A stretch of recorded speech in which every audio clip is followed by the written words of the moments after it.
Alright, I just saw Cruella, and here are my thoughts about it. There are some spoilers in here, so be warned. In this film, we follow Estella, a young, determined, talented seamstress who, after the death of her mother, is left alone in London. She soon meets a ragtag team of boys who she grows up with as they live off stolen goods. Then, when she meets the Baroness, all hell breaks loose, and the rise of the iconic Cruella de Vil takes form. This movie is easily the best Disney remake that I have seen. I think what makes it stand out as the best is the amazing cinematography and costume design. Every dress that Cruella wears is amazing and super intricate, just mind-blowing to look at. I wouldn't be surprised if this film gets nominated for an Oscar for the best costume design. I mean, sure, superhero suits are hard to make, but this shit? Goddamn. Now, before I get into the acting and Emma Stone, there is one pretty big gripe I have for this movie. The CGI dogs look terrible. With things like Call of the Wild and The Lion King, which is the same studio that this movie is from, you would think that they would be able to make good-looking CGI dogs for a 101 Dalmatians spinoff. But it looks terrible. I would say even worse than the rhinos in Black Panther. Now, I know this isn't a Marvel movie, but like, when you have things like The Jungle Book and Lion King coming out with the most hyper-realistic animals ever put onto film, you would expect to see like at least a good CGI chihuahua. But that's not what you get here. It looks like something out of like a 2008 Hotel for Dogs garbage. Now getting over that main gripe of the movie, let's talk about the characters. Emma Stone knocks it out of the park as Cruella. She starts off as this shy, conservative character that seems really sweet, and then she slowly disguises herself as Cruella, this monster, this mean, unsympathetic person. And then as the movie begins, you kind of lose which personality is her disguise and which one is actually her.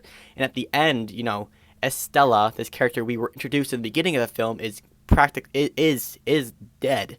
I got a problem with that, but I'll talk about it later. And her crew of dudes was also amazing. Usually with like side characters like that, they, you know, kind of drag the story down if anything, and usually, you know, you're just like, come on, get to the good stuff. We don't want to see this sidekick side plot. But no, the two actors had like the most amazing amount of charisma, and they were a delight to watch and see them interact with Cruella and Stella. And like, although they were arguably primarily comedic characters, at least the shorter, more heavier set one, they had depth. They were interesting characters, degrees and layers, which is something that most Disney movies don't do for henchmen. Oh, and the antagonist of the film, the Baroness, played by Emma Thompson.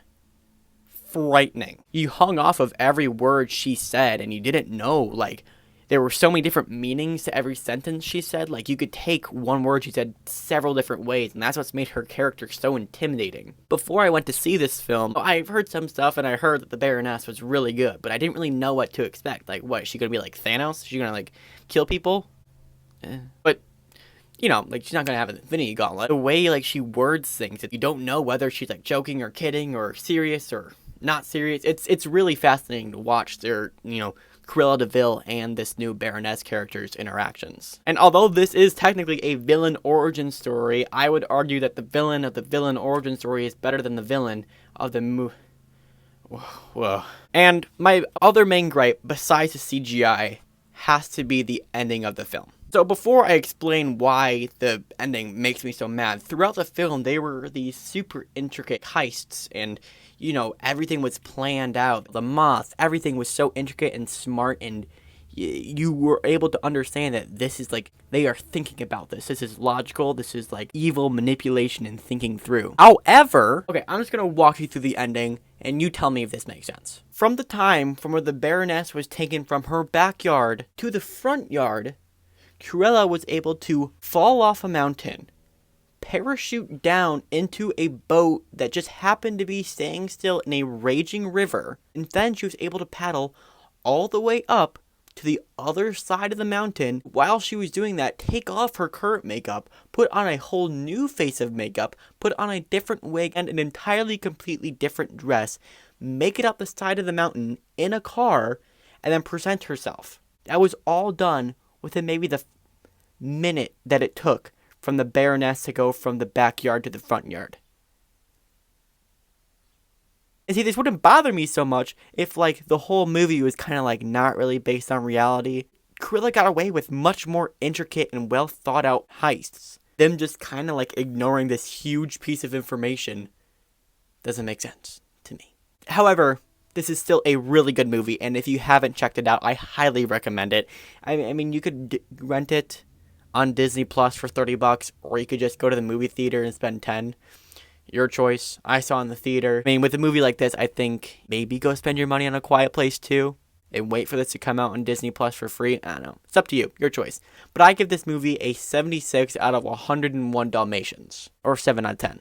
But that's the lame answer. All right, thank you guys for watching this. I know I don't post it regularly, but every time I see a new movie in the theaters, I will make sure to give you guys a full-fledged review right here on Fluffieduffie's YouTube channel. If you haven't joined me on my Discord, go ahead. We're a small little group of boys and girls and non-binary pals over there. Instagram, blah, blah, blah. Subscribe, like, comment.